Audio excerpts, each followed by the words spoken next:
Shalom, selamat pagi Bapak Ibu Saudara yang dikasihi Tuhan. Kembali kita akan belajar renungan Manarema. Sebelumnya kita akan berdoa terlebih dahulu. Bapak bersyukur buat kesempatan kami boleh kembali mendengar kebenaran firman-Mu, belajar kehendak Tuhan lewat kebenaran firman yang kami dengar. Urapi hamba-Mu dan urapi kami semua yang mendengar, supaya baik yang menyampaikan maupun yang mendengar sama-sama peroleh berkat dari kebenaran firman Tuhan.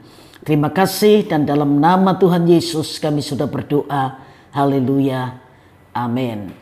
Bapak Ibu Saudara yang dikasihi Tuhan, pagi ini kita akan belajar dari abjad huruf B, yaitu kata bahagia. Alkitab mencatat tentang kata bahagia atau berbahagia dalam Matius 5 yang perikopnya dikatakan ucapan bahagia. Dari 12 ayat dalam perikop ucapan bahagia itu ada 9 ayat yang diawali dengan kata berbahagialah, berbahagialah, dan berbahagialah, mulai ayat 3 sampai ayat yang ke-11. Ada ayat-ayat lain yang dicatat dalam Alkitab, tapi kita akan membaca dari Mazmur 112 ayat 1 sampai ayat yang ketiga. Mazmur 112 ayat 1 sampai 3. Bahagia orang benar. Haleluya. Berbahagialah orang yang takut akan Tuhan, yang sangat suka kepada segala perintahnya. Anak cucunya akan perkasa di bumi, angkatan orang benar akan diberkati. Harta dan kekayaan ada dalam rumahnya, kebajikannya tetap untuk selamanya. Pemazmur berkata, berbahagialah orang yang takut akan Tuhan. Bukan hal yang lain, takut akan Tuhan dan sangat suka kepada segala perintahnya. Bapak Ibu Saudara yang dikasihi Tuhan, takut akan Tuhan itu membuat kita menjauhi kejahatan. Tetapi ketakutan akan Tuhan itu membuat kita menjauhi Tuhan karena ada dosa, ada kesalahan yang belum kita bereskan. Takut akan Tuhan membuat hidup kita bahagia dan sangat suka kepada segala perintahnya.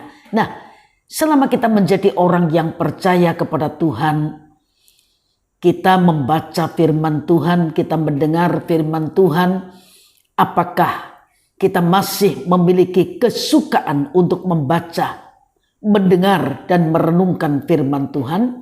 Atau kita sudah mulai bosan, sudah mulai jenuh baca Alkitab, ya? Kejadian sampai Wahyu ulang lagi, kejadian sampai Wahyu ulang lagi, seperti itu, ya. Pemazmur berkata memiliki kesukaan, ya, untuk mendengar, untuk membaca, dan bagus kalau kita bisa membaca dan memindahkan firman dari Alkitab ke dalam hati kita.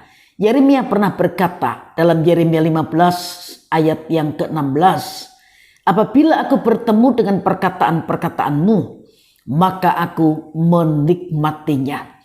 Firman-Mu itu menjadi kegirangan bagiku dan menjadi kesukaan hatiku, sebab nama-Mu telah diserukan atasku, ya Tuhan Allah semesta alam. Nah, bagaimana dengan kita? Kalau Yeremia mengakui ketika Yeremia bertemu dengan perkataan-perkataan Tuhan atau firman Tuhan, Yeremia berkata, aku menikmatinya. Seperti kalau kita makan makanan kesukaan kita, tentu saja tidak telan gitu ya, tidak langsung ditelan ya, tapi dinikmati, dirasakan lebih lagi. Nah, kemudian Yeremia berkata, firman-Mu itu menjadi kegirangan bagiku, menjadi kesukaan hatiku. Kesukaan kita apa?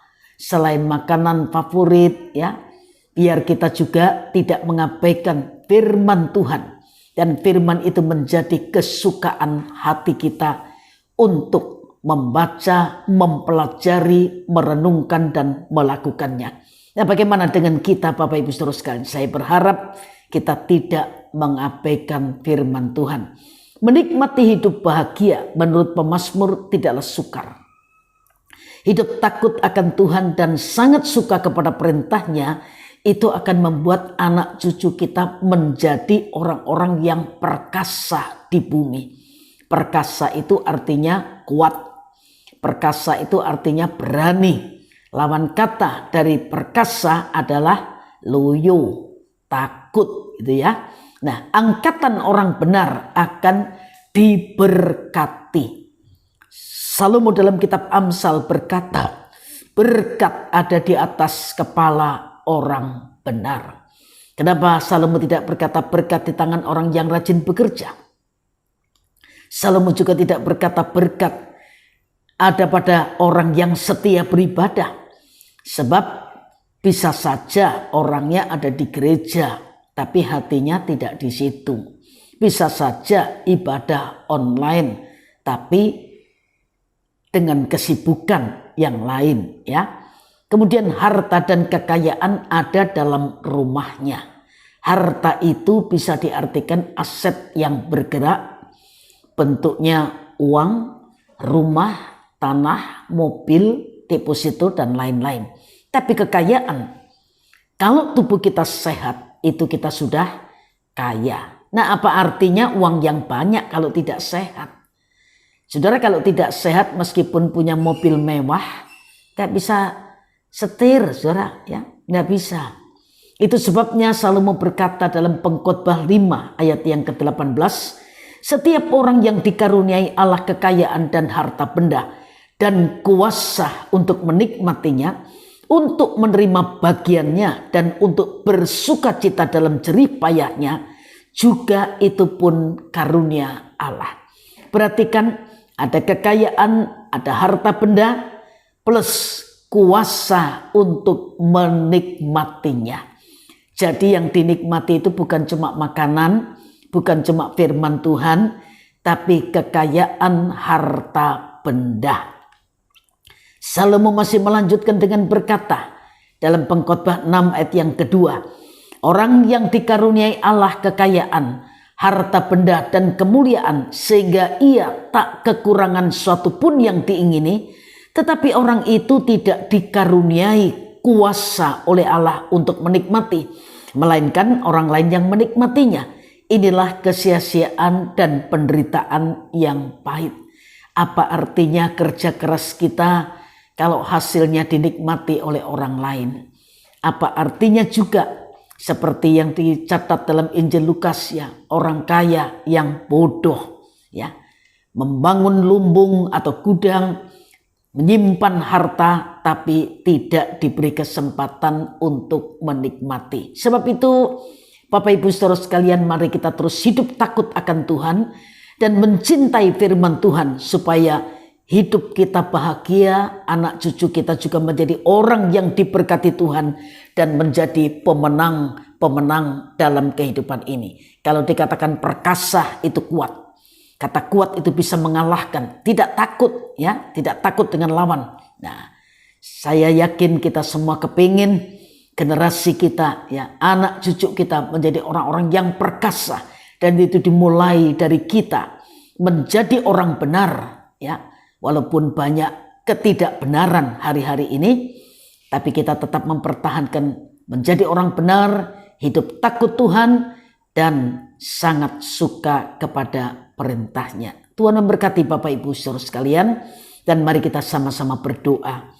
Bapa, bersyukur kembali kebenaran firman-Mu mengingatkan kami untuk kami terus memelihara hidup takut akan Tuhan dan melakukan kehendak Tuhan, menyukai kebenaran firman Tuhan lebih dari hari yang lain, sehingga hidup kami menyenangkan hati Tuhan dan kami sungguh-sungguh bisa menikmati berkat yang Tuhan sediakan, bukan hanya untuk kami pribadi, tapi anak cucu kami semua hidup dalam berkat daripada Tuhan.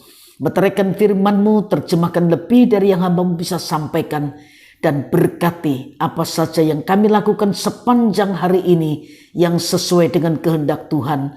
Tuhan memberkati. Terima kasih. Dalam nama Tuhan Yesus kami sudah berdoa. Haleluya. Amin. Tuhan berkati Bapak Ibu Saudara sekalian. Selamat pagi.